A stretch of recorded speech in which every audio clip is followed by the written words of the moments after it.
Even though this happened back in December 2019, I still think about it on a daily basis because it was unlike anything I had ever experienced before. In early December, I had ventured out to do a bit of late-night shopping. I'm a 31-year-old stay-at-home mother of 2 young children, so once my husband gets home from work, I like to take some time to myself and go shopping. Take a drive or run errands, kid-free. It was around 8:30 p.m. when I arrived at the Target I frequent. I'm by no means a paranoid or anxious individual, but I have attended several seminars in college on human trafficking, and I have done plenty of research on my own learning to identify red flags and what precautions to take when I'm out in public alone, especially at night. I carry several self-defense items on my person at all times, just in case. I parked directly in front of the store, next to a cart caddy, and I took a mental note of the vehicles parked nearby again, just as precautions. I was taught at an early age to always be observant of your surroundings, and being a control freak just naturally makes you that way. Nothing seemed out of the ordinary that night, and the parking lot was actually quite empty, most likely because it was a weekday. As I entered the store, I began browsing like usual, following the natural flow of the store departments, following the main aisle around. I had been browsing for only 10 to 15 minutes when I noticed a young gentleman, mid-20s. He was tall, skinny, and dressed in a dirty gray 2-piece sweatsuit and brown work boots. He looked over at me, so I smiled and said hello, but his facial expression was blank. He looked like he may have been high on something by the look in his eyes, but he didn't seem to care for my gesture, and he quickly moved on. At first glance, there was nothing in particular that alarmed me about him, except I took fact at the notice that he was wandering down the main aisle with no cart or basket, with his hands in his pockets, and didn't seem to be with anyone. I continued shopping with no second thoughts, and I made my way to the next department. Several minutes had passed, and that's when I noticed a second young gentleman, wearing the same type of clothing and similar pair of work boots. Again, no cart, no basket. He too glanced at me, then quickly darted his eyes away when he realized I was looking directly at him. I became a bit more alerted, but still remained composed and continued on browsing. Another 15 minutes or so passed, and that's when a third older man caught my attention. And you guessed it, same gray sweatsuit and work boots with no cart, no basket, just his hands in his pockets. I assumed they were in some sort of work uniform, maybe construction workers. But why weren't they walking around together, and why didn't they have any items to purchase? At this point, it was difficult to focus on browsing. I had a bad feeling about these men, and it became clear that something was a bit off. Over the next 20 minutes or so, I felt as if I was being monitored by the 3 of them, as if they were all communicating my whereabouts as I continued to make my way through the store, because each department I entered, it didn't take long for me to notice one of the 3 men pass by whatever side aisle I happened to be in, making their presence known to me. I stayed completely vigilant while trying not to panic or allow my suspicions to overwhelm me. Something about their presence felt very heavy and dark, so I decided to test their intentions, to prove I wasn't overthinking the situation, and my bad gut feeling was valid. I began picking random aisles and traveling back and forth between departments in a very unorganized and random fashion, to see if the men would continue to pass by me as frequently as they had been. With every aisle I popped into, it was just a few minutes later that one of them would make an appearance, staring me down as they passed by. It felt as I was being surrounded like a wild animal, hunted even. They were no longer trying to be conspicuous, which was the scariest part of it all, and everything instinctual was screaming at me to get out of there. I gripped my cart so tightly and figured if they got too close, I could use the cart to push them away, or at least create distance between us. By this point, I had been shopping for about an hour altogether, maybe a bit over that, and I was ready to purchase my items. But honestly, I felt too uncomfortable to continue browsing even if I wanted to. The men had been following me all that time, and I was becoming more annoyed if anything. The store was also pretty empty around this time, which is one of the main reasons I like shopping at night. But but that made this particular situation even more unsettling. There were two pre-teen girls that were wandering around by themselves, which quickly caught my attention, because the men had bypassed them, making similar advances. But the girls were seemingly oblivious, so I quietly got their attention and asked them to go find their parents and stay with them, trying to not freak them out. That was just the mother in me that was in full protection mode. I couldn't imagine having my young children with me on this night. Thank God they were home safe and sound.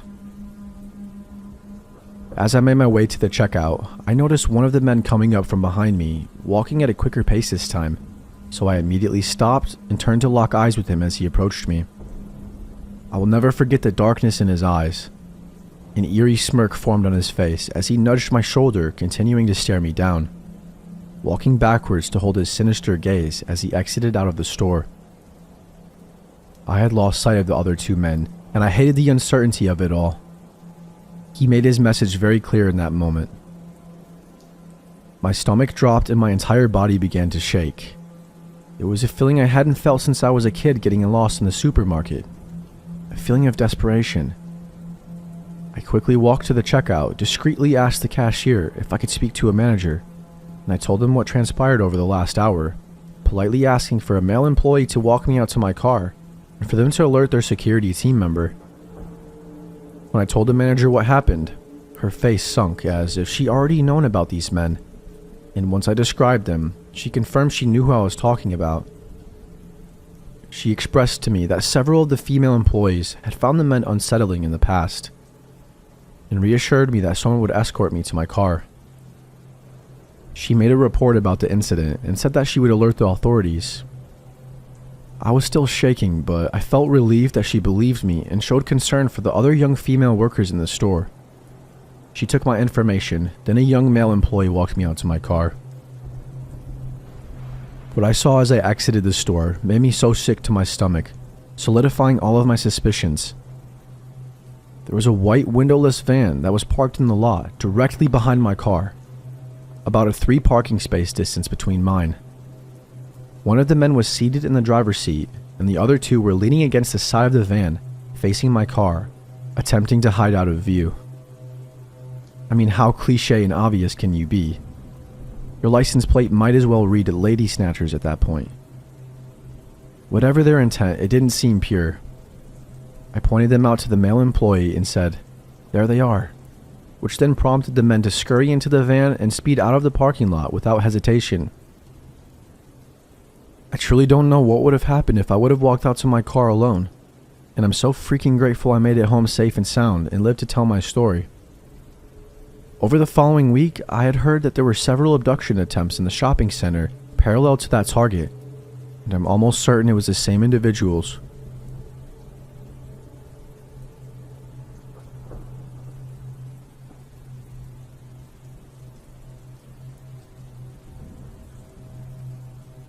When I was 20 years old, about 6 years ago, I worked as a delivery girl for a popular pizzeria in my area.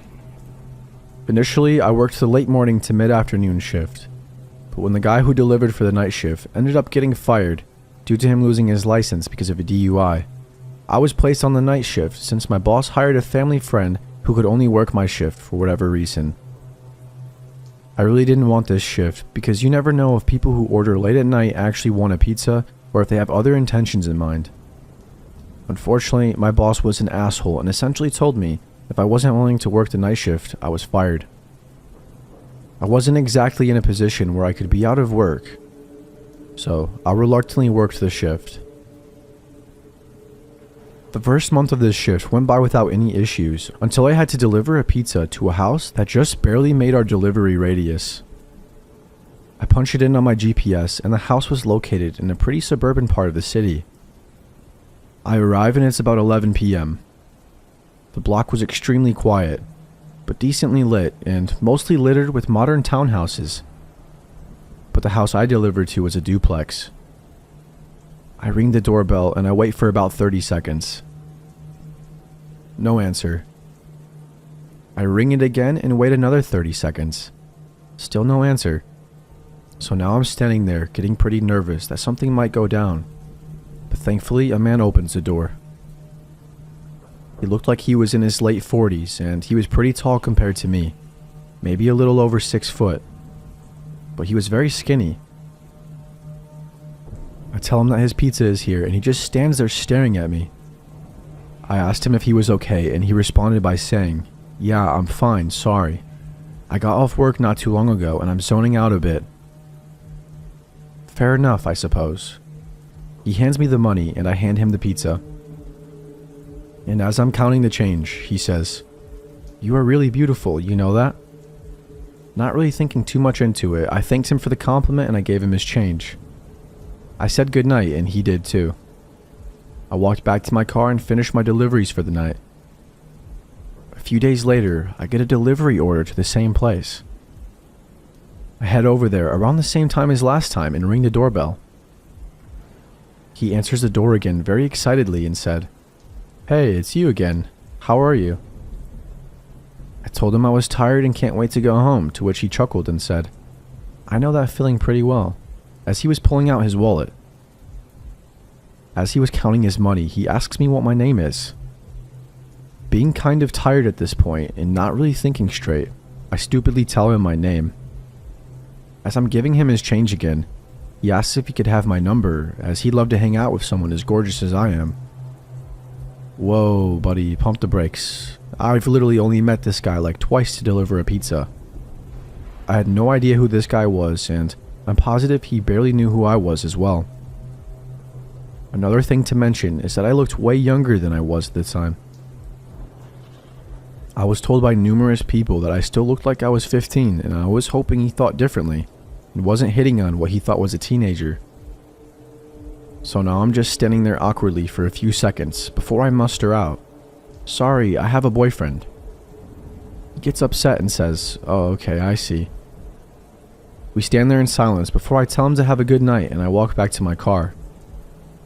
He says nothing and still stands at the doorway staring at me until he finally went back inside once I started my car. I got a pretty creepy vibe from this guy, and I even brought it up to my coworkers, and they agreed it was pretty creepy. Except for my boss, who overheard everything and claimed I was making up stories and trying to gain sympathy for having to take the night shift. A week later, as I'm working the night shift and we get an order for the same guy again, and this is when shit finally hits the fan. I arrive at the house around 10:30 p.m. and keep in mind that from my perspective on the road, it didn't look like a single light in that house was on. I get out of my car and I walk to the front door with the pizza box in my arms. As I'm approaching the door, it quickly swings open to reveal the man, except this time he was wearing a suit, and I jumped back. He laughs and said, "Sorry if I scared you. I saw you out the window and figured I would just open the door now so you wouldn't have to knock." I was getting scared because, as I mentioned before, there were no lights on in the house. So was he sitting in the dark this whole time? And if so, why? I nervously laugh and say it's okay. He asked me if I liked his suit, which I said yes. He then asks me, "Would you like to go on a date with me tonight?" What the hell? I once again tell him I have a boyfriend, to which he chuckles, gets close to me and says, "Honey, there's no way a girl your age is in a serious relationship. If you go on a date with me, I'll show you how a real man treats a girl." He then grabs a pizza box from me and throws it to the side and grabs me by my arms, hard. I'm officially shitting bricks at this point and trying not to cry from the fear that was overwhelming me. I start pleading with him. "Hey dude, please, I just want to go home. I don't want to go on a date tonight." He just stares at me with the most sinister look I've seen on someone's face and says, "I don't care. Get inside now. We are going to have a good time." He starts trying to pull me into the house, and I'm trying to resist as hard as I can. After a bit of struggling, he lets go of one of my arms and starts grabbing something out of his pocket, which I presumed was a knife. That's when I did something that, to this day, I'm still thankful worked as he was doing that. I used my free arm to punch him as hard as I could in his stomach, which in turn stunned him for a few seconds, and he loosened his grip on me, allowing me to break free. I quickly run to my car, and as I get in, he runs at me and tries pulling me out of the car, holding the knife in the other arm, and even yells, Why are you making this so difficult?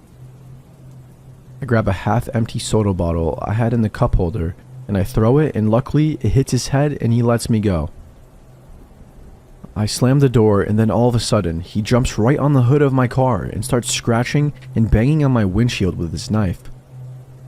I put the car in reverse and quickly back out of the spot, and quickly reverse down the road with him desperately trying to hold on.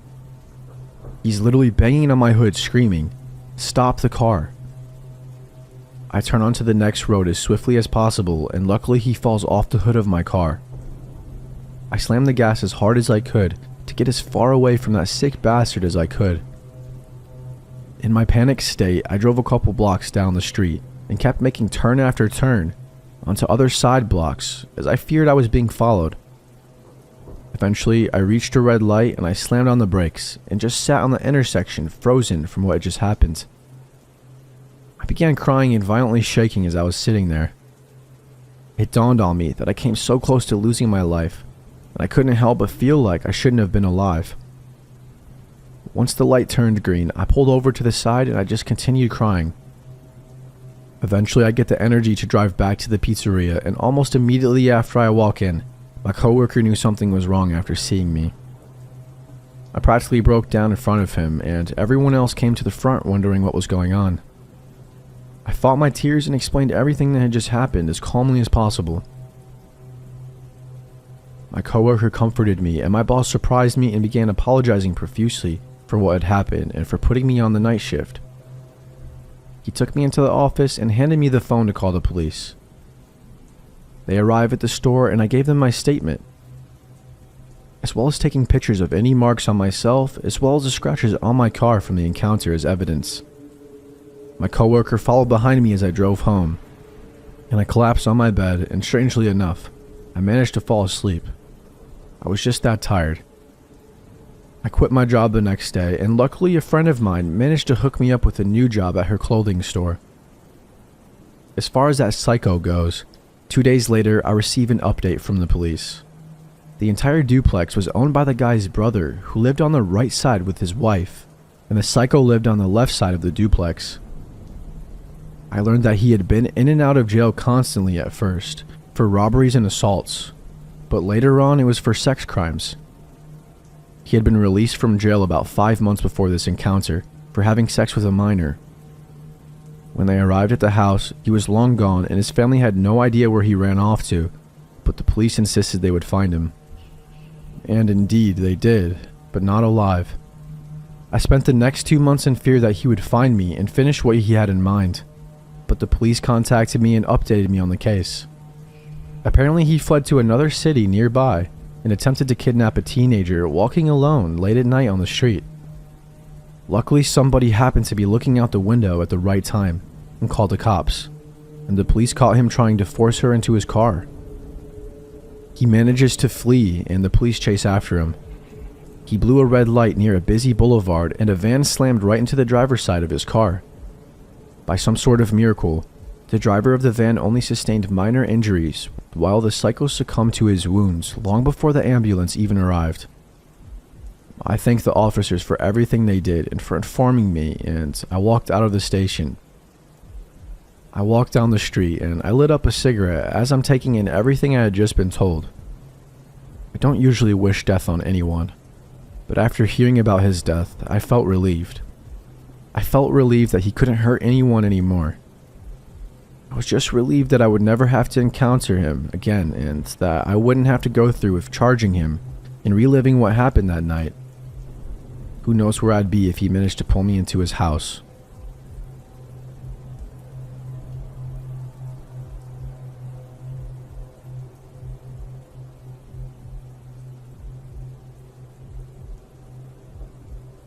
I was 21 and recently became a police officer, and I was also recently dumped. So my friend suggested Tinder. As a 21-year-old and a new cop, I had the I'm invincible and I can take on anyone mentality. I know that's toxic, but just bear with me for the story.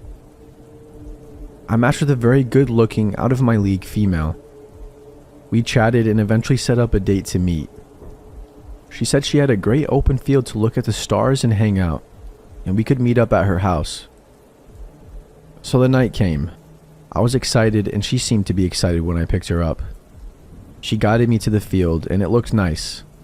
Open space, woods, deer, and other wildlife. In the field, I noticed really dim headlights in the distance. Then the van started driving towards us. And it pulled up in front of us, almost close enough to block me from going forward. I told her to stay in the car and I'll go say hi. I grabbed my flashlight I had in the car and I walked up. In the front driver's side of the van, there was a decently sized man. I asked him what was going on and if he could back up his car a little bit. He was actually very polite and said he was the owner of the property and said he didn't mean to scare us. He told me that he had been having trouble with poachers and just wanted to make sure we weren't going to be shooting at anything. I assured him we only came out to look at some stars and wildlife, and he seemed perfectly okay with that and told me to have a nice date and drove away. After that, the girl was texting non-stop. Around an hour later, I saw headlights coming towards us again, this time at a really fast pace. We hopped in the car and I moved it to a more defensive position. It was the same man. The same man came close enough to almost hit my car. She hopped out of the car at that point and ran towards the guy. I immediately knew I was screwed. I got out and gave them commands to back up and get on the ground, and neither of them complied, obviously. He then proceeded to charge me and knock me to the ground. Luckily, I was able to get him on his back and get up. I saw my date grab a metal pipe from the van. She told me that they had a gun and to give them my money and truck and I won't get hurt. Of course, with my I'm invincible mentality, I said no. She started to cry and saying they didn't want to hurt me. He then started to go back towards the car. At that point, I told them I was a cop. I drew my concealed firearm and to lay on the ground. After a moment of shock from all of us, they complied. I was about to call 911 and tell them my name and badge number. I had two at gunpoint and needed backup immediately. I gave our dispatcher the best directions I could to this field. While on the phone, they both fled. Again, stupid new cop young guy mentality, I chased them. I took off after this man who ran into the woods around the field. I chased him for maybe 30 seconds and I heard 3 loud pops and saw a muzzle flash. My I'm invincible mentality went right out the window. I ran like hell back towards my car and peeled the hell out of there. I went back to the area that I picked her up in, and I called dispatch again and had officers come to that location. Of course, the first officers to pull up was my sergeant and my field training officer. Of course, they were both completely understanding and didn't give me any shit about it at all. The most used words were dumbass and stupid rookie. I hopped in their car and went towards the field. Luckily, the van was still there. I was told to shut up and only come out if they start getting shot at. They cleared the area and started looking in the van. They found meth right on the center console and searched the car. What scared me the most was when my field training officer and sergeant came back to the patrol car, let me out and told me to come look in the back of the van. Both of them were pale, looking horrified. I went to the back of the van, where there were several knives, duct tape, lighter fluid, a decent amount of rifle ammunition, handcuffs, and what looked to be dried blood. In the front passenger seat, we found an AR-15 style rifle and 2 more handguns. We called for immediate backup and detectives. When they investigated the blood, it turned out it wasn't blood. The plates had been stolen and the van was reported stolen. I still get shit about the whole encounter, but luckily no one got hurt. I will never use online dating again, ever.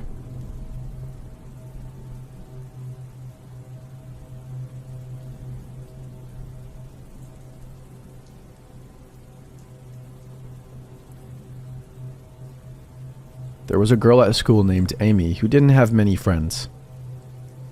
She was very quiet and honestly I thought she was a bit strange, but I also felt like it would be nice to befriend her. We got to talking and she actually turned out to be really nice and we became best friends rather quickly. It got to the point where I spent every weekend at her house and then we would walk to school together. Even at my age, I knew there was something weird about her dad, Kevin. He was very interested in me and always tried to play fight with me and stuff, which is kind of weird in itself. Whenever he was around, I felt weird. He was a short, fat man with gray and white hair. Always had a weird smirk on his face and really wide eyes. He started off with stealing bits of my food when I wasn't looking, and then laughing, and making sure to put his arms around my shoulders to apologize. He'd always be wherever we were, whether that be upstairs, downstairs, or outside. He always lurked about. There was a day Amy's nan was visiting, which is Amy's mother's mum. And Kevin kissed her nan on the mouth, hello, which was freaking weird. But then it turned into the creepiest, sloppiest French kiss. Everyone except me and Amy found it funny. She put on a smile when her family looked over, but I was horrified. Maybe I shouldn't have gone back, but I felt like I had to, for Amy. After that, there was a day we were playing in her room, and Kevin came in and started an argument over nothing. It got heated, and he grabbed rubbish bags, saying he was going to throw all of her toys away. Of course, an 11-year-old is going to get mad if they think their dolls are being thrown away, so she was hysterical. We followed him downstairs where he told her if she spoke to him like that again, she would regret it. It was then he started to remove his belt. What the hell? She pushed me towards their front door, which is just in front of the stairs, so we could run out of it, but she was sort of half laughing, as if she was trying to convince me it wasn't serious. But I could tell it was. I got out of the door, but when I turned around and waited, Kevin slammed it shut. But not the porch door. And then all I heard was Amy screaming at the top of her lungs. I was so scared, but I didn't want to leave her alone, so I just stood there.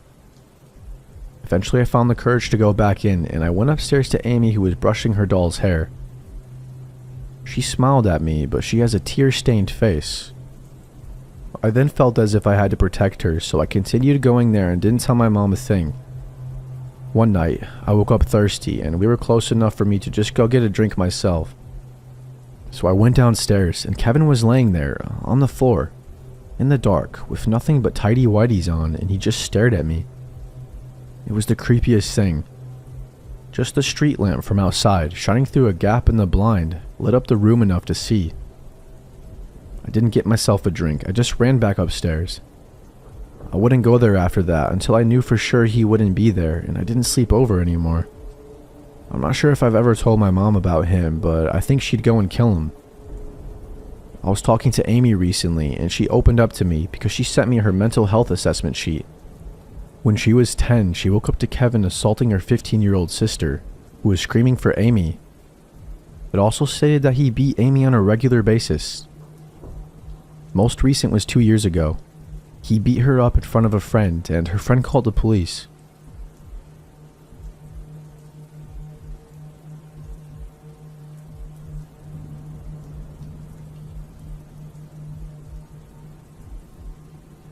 So I had just gotten out of a pretty significant relationship with someone of 4 years. Nearly engaged and moving in together, etc. When things fell apart.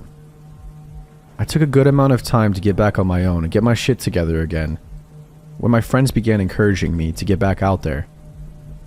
Needless to say, I really wasn't wanting anything at that point, nor looking for anything, but they insisted that I at least just go out on a few casual dates, for practice, just to kind of get my skills back up when I was ready. I think they were honestly just worried about me because I'd become quite hermetic. So I matched with this girl, who's home from college for the summer. She's a little out of the way from me, but was eager to meet with me. She seemed really interested, and was even willing to come to my area, etc. I really wasn't all that interested, to be truthful, but my friends again encouraged this. You know, practice, whatever that means. A date doesn't mean commitment, so whatever. I want to be very clear though, that I was extremely honest and explicit with her that I was not looking for anything serious, or anything really at all. I was very forthcoming that I had gotten out of something serious and I was just kind of encouraged to explore. She persisted that it was okay and still wanted to meet, so we agreed to a casual lunch in a sports bar that week. I get there and she was already waiting for me. I was a bit put off by how much different she looked than her pictures.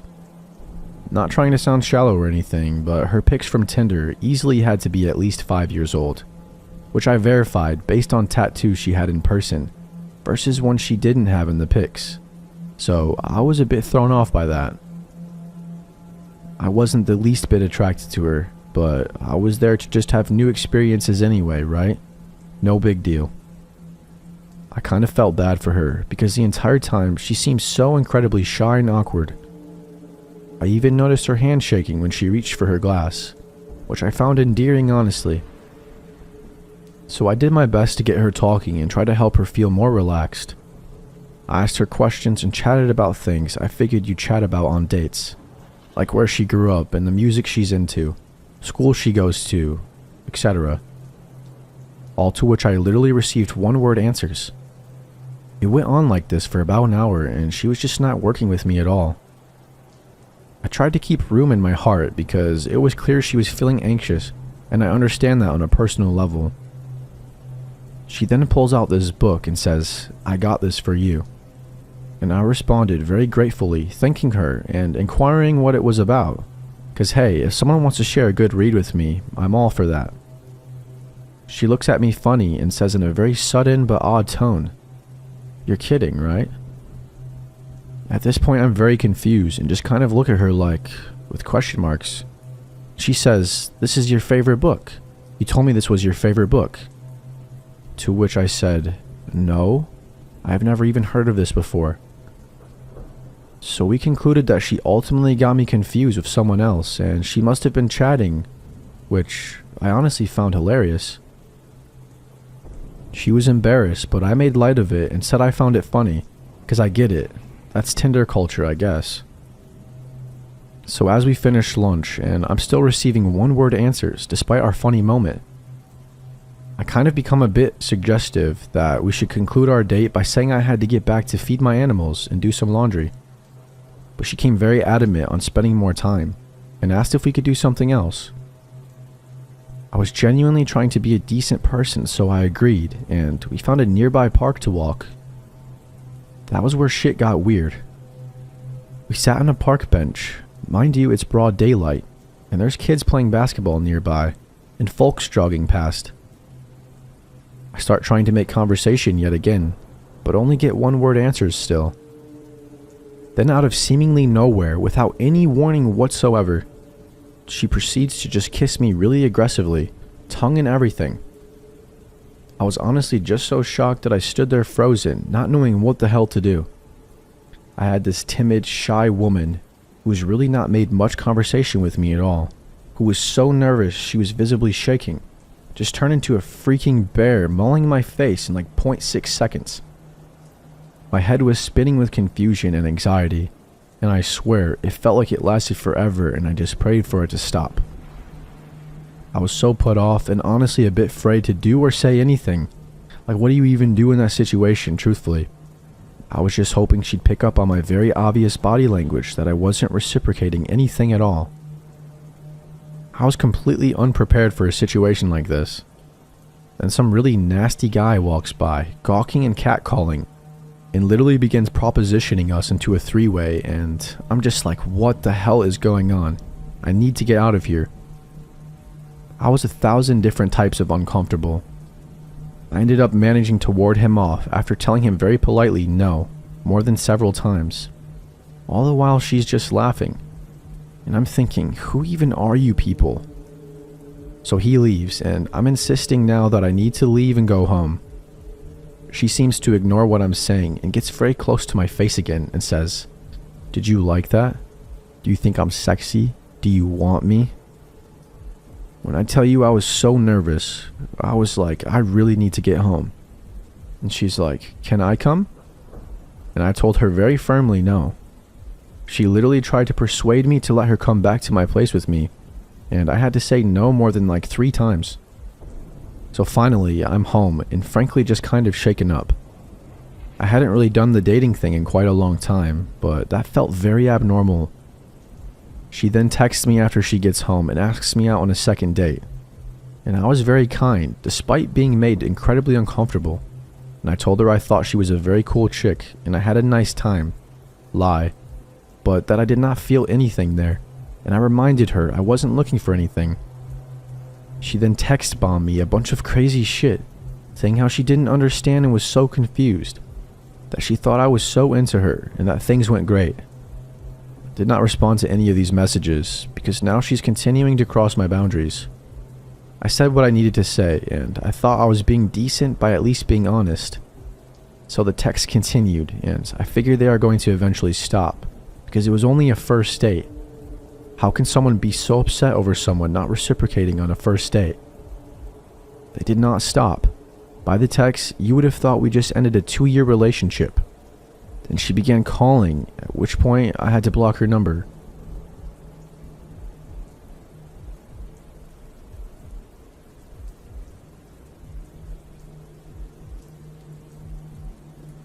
I was raised in a fairly strict but loving Christian household in a Bible Belt section of the States. My parents weren't at all unreasonable in their rules and were very well intentioned, but I broke a few along the way like most teenagers do. The summer before I started college, I began a relationship with a slightly older guy. I knew him from high school and he was attending the college I would soon be at. Johnny was a catch.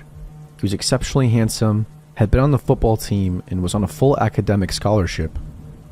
Funny, talented, and very personable. There was little to not like about him. We bonded over our teetotalism and love of pranking. The best part is that he had his own apartment at the college, which was a 4-hour drive from my parents' house. I could easily sneak up there under the guise of visiting one of my other friends or spending the night at a local girlfriend's house. My parents didn't even know I had a boyfriend. Now I had just turned 18 and was enjoying my rebellious streak in newfound freedom, but I still lived happily under my parents' guidance and rules for a large part. They always encouraged me to be a free thinker and to ultimately figure out my own morals and values, and I ended up much like them, because they're honestly that awesome. My mom wisely encouraged me to not just sleep with anyone, and it was something I had actually held quite strongly. So while I had no qualms having sleepovers with my boyfriend, I was intent on not having sex with him. He took it pretty well and seemed to respect my decision. But one week, smack dab in the middle of summer, I had 3 days off of work in a row. A drive up to see Johnny was in order, and I began my travel early in the morning. He was excited to see me, and we had a great day. Nerf gun wars, reading Stephen King, and making out. We went out for dinner and returned for a night of shenanigans, or so I thought. Upon entering his apartment, I noticed Johnny had a box of condoms. He had tried this before, so I wasn't fazed and adamantly told him it wasn't happening. The events that unfolded following this seemingly unimportant interaction still haunt me today. Johnny's smile disappeared and his eyes went cold, hauntingly cold. I was sitting at his dining room table with my back against the wall, and he was standing at the other end of the small table. "You make me sick. I'm sick of you. All you do is play me," he said. We were serial pranksters and sarcastic in every sense of the word. While his countenance made my skin crawl, I knew he was joking. I had known Johnny for years, after all. "I've thought about this for a long time, and you're dead. I'm not doing this anymore. You make me so sick, and I hate you. You're dead to me." He was unnervingly calm, and his voice betrayed a slight hint of anger I'd never heard before. I noticed him clenching his fists, popped out veins tracing up his arms. For the first time in our relationship, I felt unsafe with him. He held my gaze, unblinking.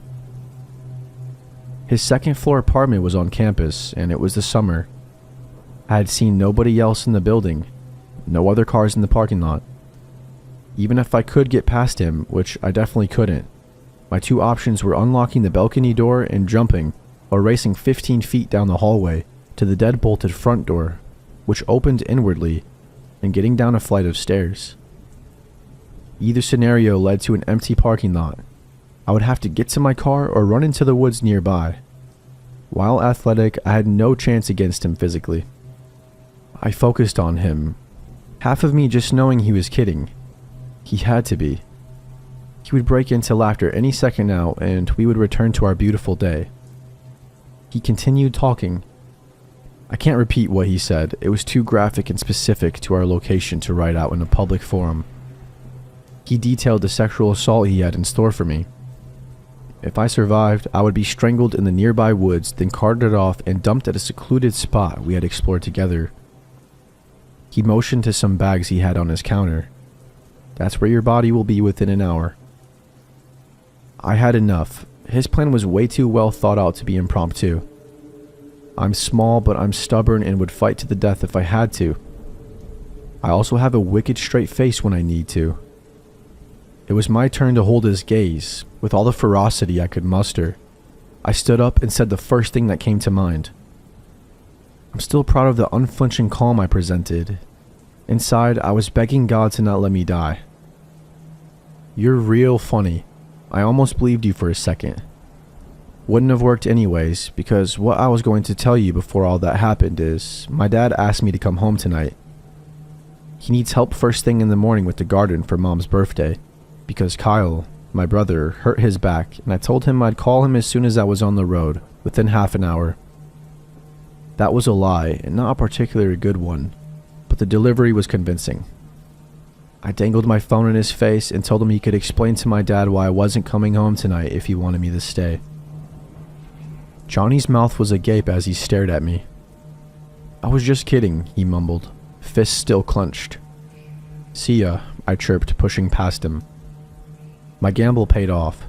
I grabbed my purse and shuffled down the hallway, but I could feel his eyes burning through me and the electric energy in the room as I internally screamed at myself to move slowly.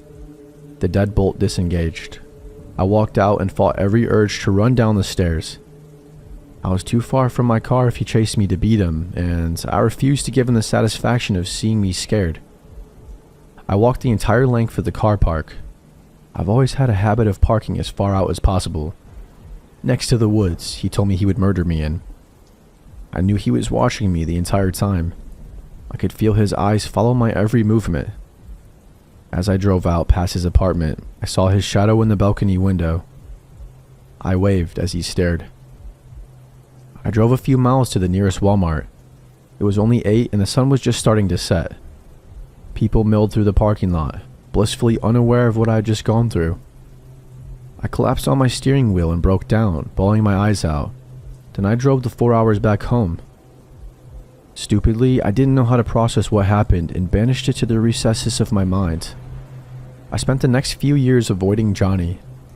The few times I thought about it, I blamed myself for being so naive. I finally told my mom 4 years after the fact and was able to process through it.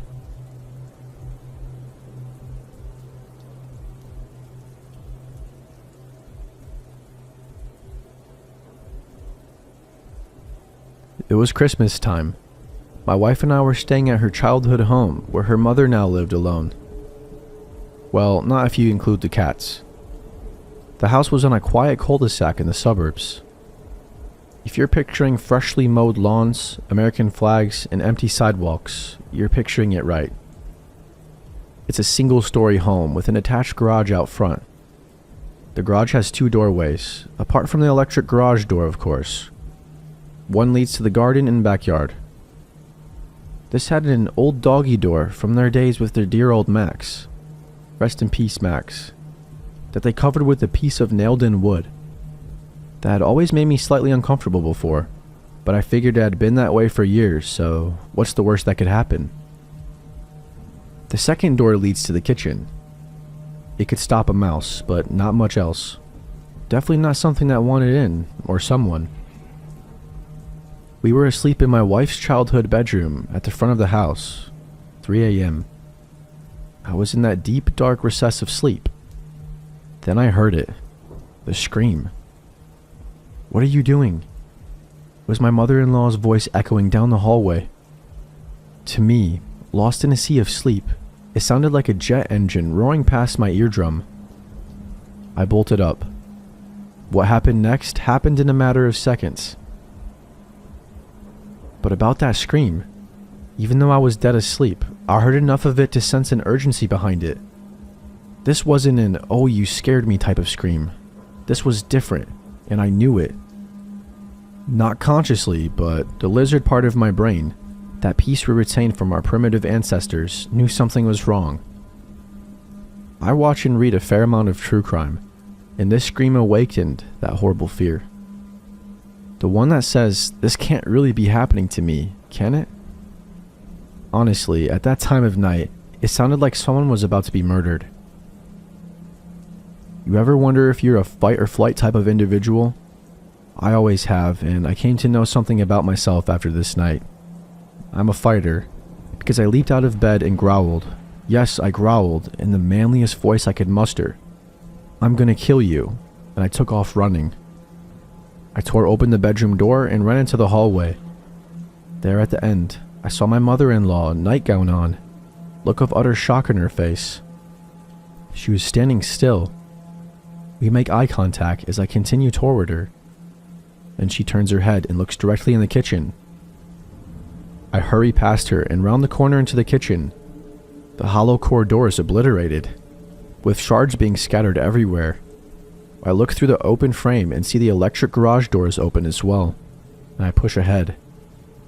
As I run into the garage, I hear it. The sound of someone hopping into a running car, just out of view. Just as I make it onto the driveway, I see a car peeling out from the sidewalk adjacent to the house. But with my adrenaline still pumping, and who am I to say no to adrenaline? So like an idiot, I run barefoot after this car. I give a good go, but I'm no Michael Johnson.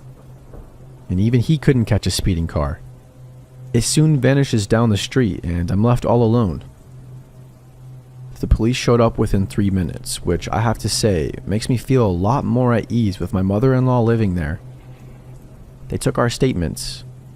My mother-in-law said she heard a noise, the hollow core door being kicked in, and walked into the kitchen where she encountered a burglar, a small framed woman. The police theorized she was working as part of a team. Her job was to squeeze through the doggy door, kick in the hollow core, and open the electric garage door for her accomplice. According to the police, the burglars most likely thought nobody was home. Fortunately, my mother-in-law must have caught her off guard and scared her, in addition to my manly growl, of course. But it feels good to know that everyone was safe, and to learn that I guess I've got a little fight in me. And for the record, we bought the heaviest goddamn wooden door you've ever seen to replace that hollow core. I'd like to see a mouse try and get through that.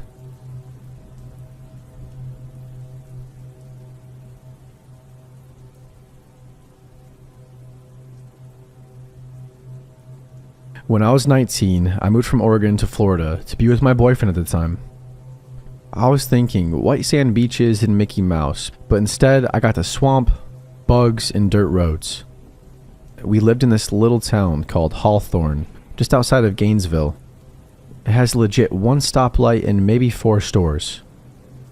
Dollar General, Steve's Market, Eckert's Pharmacy, and Sonny's Barbecue. Whoopee.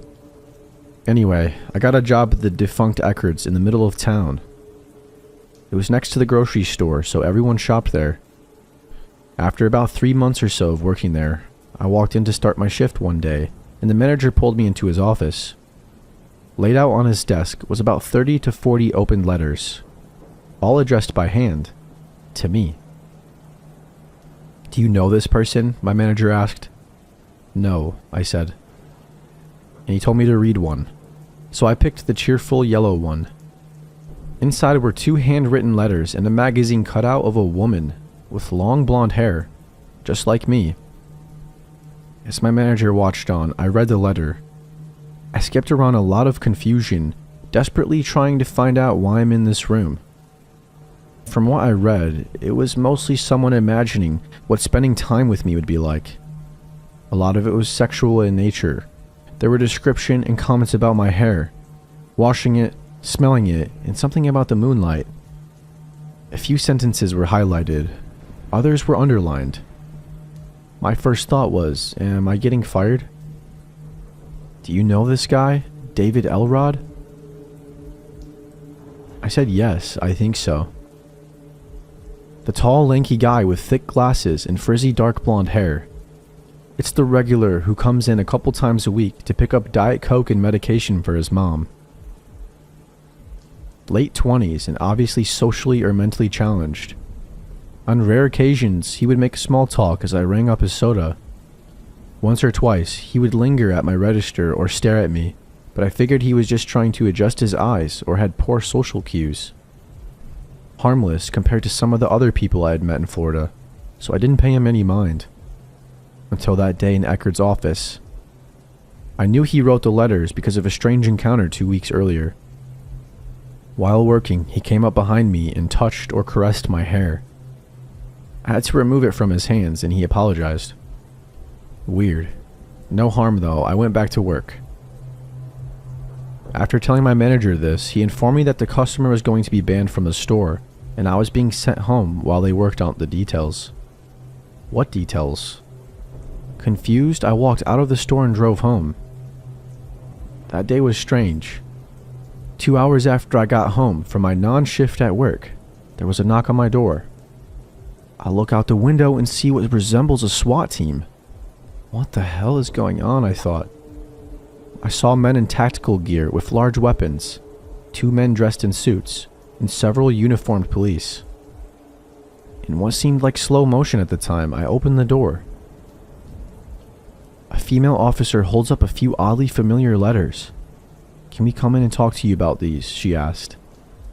Realizing everyone in town had read these letters, I wanted to pass out.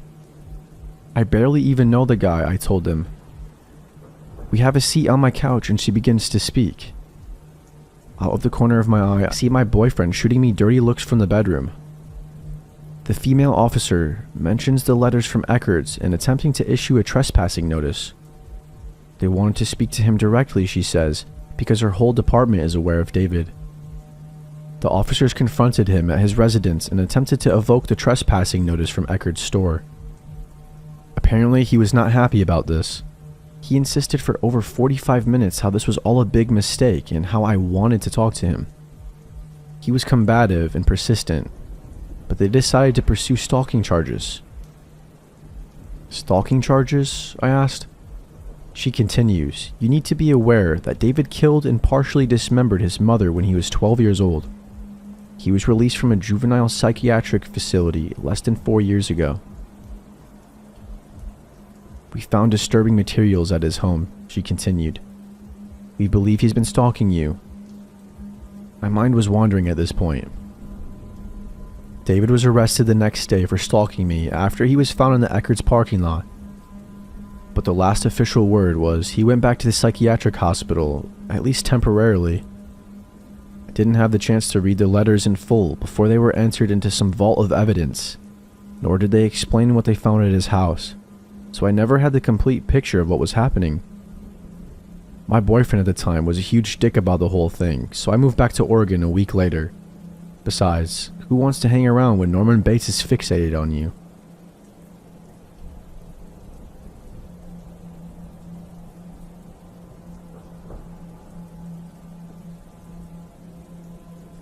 I-22 female worked at a mall when I was a young adult. Oftentimes, it would be dark by the time I got to the bus stop, and there were lots of druggies and creeps around. But they didn't bother me most of the time, and mostly stayed away for the most part. One night, I was walking a little later than usual, and I saw a truck and a guy talking to a girl that I assumed was in her teens, as she looked young. I thought nothing of it. A lot of teens had to be picked up from the mall as they worked in the food court and sometimes on weekends got late night shifts. I thought maybe it was her dad picking her up. I honestly did. As I got closer, I could see that she was upset, but I thought they had a fight. The guy looked up a little angrily at me as I sat down. I heard him saying to the girl, "Hey honey, you should come home with me now. Mom is worried." She backed up slowly, and that's when I looked up, and she was looking at me with a terrified face. This man was clearly drinking, and he smelled of liquor, but not stumbling around. Now I knew something was wrong. My stomach sank. The bus wasn't going to be there for another half an hour, and I was a small 5-foot woman myself. I started to get the feeling that this guy wasn't her father. He said, "Come on honey, let's get in the truck." "Get in the truck now, it's late." I didn't know whether this man was her father or not, but I decided I need to do something. I said, "Hey, wow, I haven't seen you in a long time," to the girl. I started chatting with her and she sat down ignoring him. He was visibly angry and went to the truck. I thought to leave, hopefully. The girl sat next to me and explained the man wasn't her father. She didn't know who he was, but he was trying to get her to go with him. I said okay, just act natural and keep refusing. The guy came back up to us with his phone up to his ear and a pipe. "Okay, dumb bitch, get in the truck. Your mom's pissed. And lady, you need to mind your business with a parent and child." I told him he clearly wasn't her father and he should leave before security cameras captured him doing something illegal. He looked like he just realized they existed, but decided he went too far, I guess already, and walks towards us. He grabbed the girl by her arm and dragged her as she struggled. I tried to push him off, but he told me to not get between a father and daughter. I saw a security guard in the window and he mouthed, "Are you okay?" I mouthed back I was not and shook my head. He immediately started to unlock the door and grab his phone, I assume calling the police. The creepy man saw this guy coming and decided finally to leave, swearing and speeding off. The girl was visibly shaken up and crying. Her real parents came not too long after the incident and I left with a few words to the police about my side and giving them my number. I'm glad I was there because I have not seen the guy since and I don't know what might have happened to that young girl. I learned she was only 15. At one point, he even tried to convince me I was also his daughter.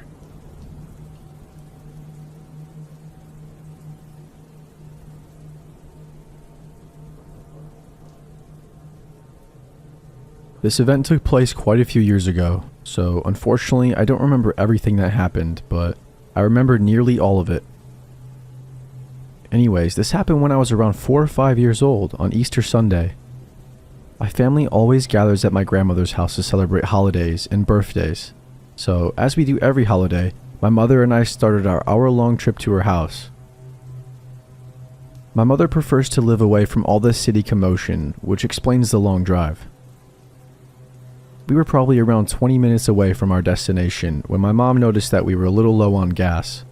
So we pulled into this old, almost rustic-looking gas station with just a handful of customers inside. It was red and white with a few festive decorations outside and lots of Easter stickers on the 2 large glass windows that were on either side of the door. My mom, having taught me to not talk to strangers nor open the car doors for anyone but her, trusted me enough to leave me in the car alone as she went inside briefly to pay for the gas. She told me that she would be right back before going into the gas station.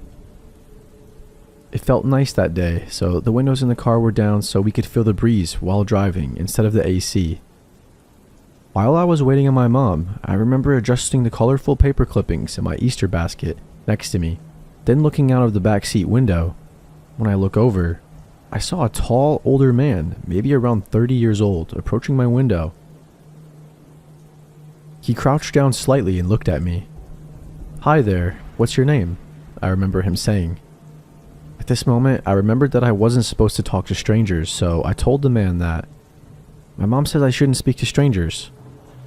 He then replied with, "Well, we can be friends then. My name's Charlie, and now that you know, I guess I'm not a stranger, huh?"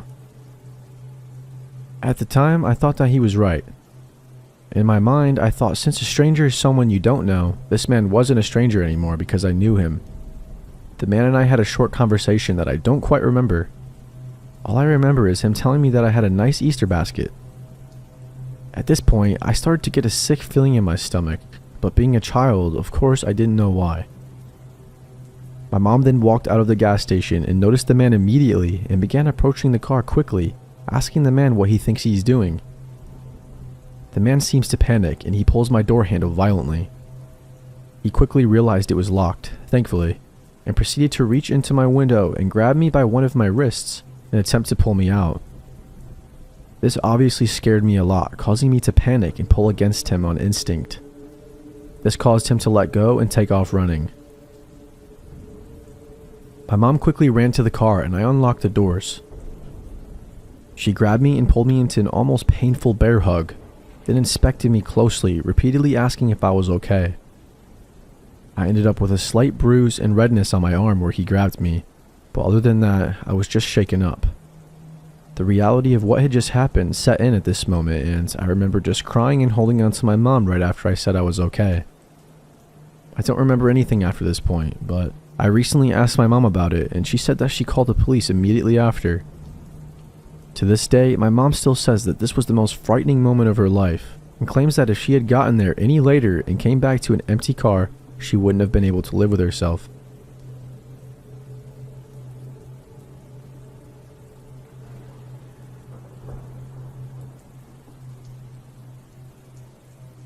This happened a very long time ago. I'm guessing back in 2006, and I couldn't have been older than 4 at the time. Yet I vividly remember the fear I felt during this encounter. It was an early summer morning and the sun was up, but few people were out. In fact, the streets were practically dead that morning. My mom decided to take my sister, only 1 year old, seated in a stroller, and I to throw away some garbage at the garbage station. I might add that the garbage station is kind of secluded from nearby houses, bordering one of those deep, dark forests of eastern Sweden. Since I was only 4 years old when this happened, the memories from the incident have faded a lot. However, my mom remembers most of it, if not all of it. She says that upon entering the garbage station, she immediately got an eerie feeling of being watched. I remember that feeling too. I felt creeped out, even though I didn't know why I was scared. I guess I could sense my mom's fear. Walking along that secluded garbage station, my mom suddenly stopped and told me something.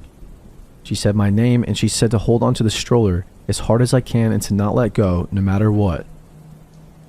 That's my most vivid memory I have of this, and I don't think I'll ever forget those words. I'll at least never forget how they made me feel.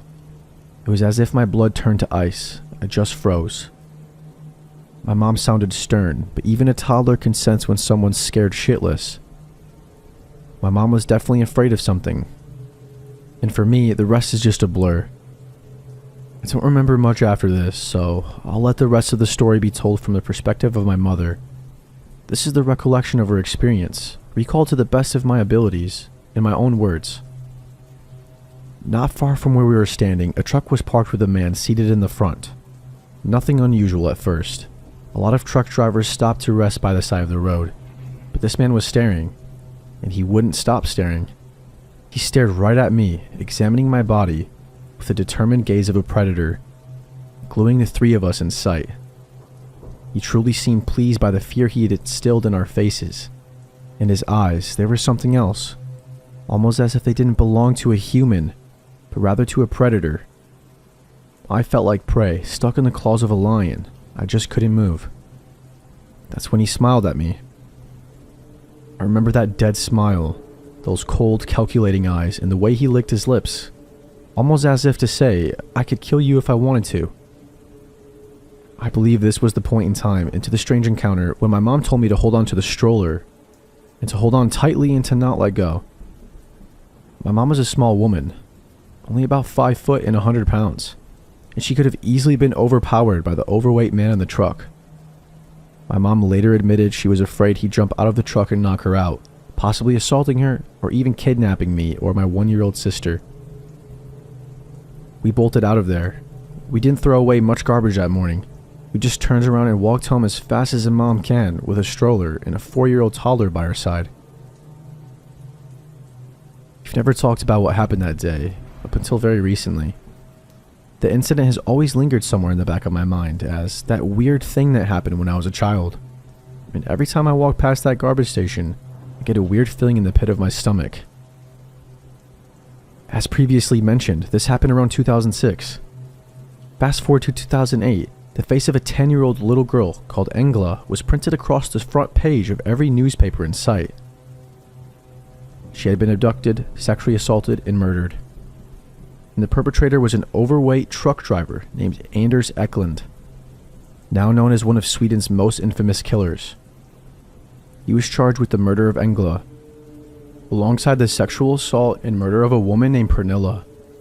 He's also suspected of abducting another little girl who's still missing, making him a pedophile, a serial rapist, and a serial killer. My mom says that when she saw Eklund's picture in the paper, especially when she saw those cold, familiar eyes. She knew he was the creepy man from the garbage station.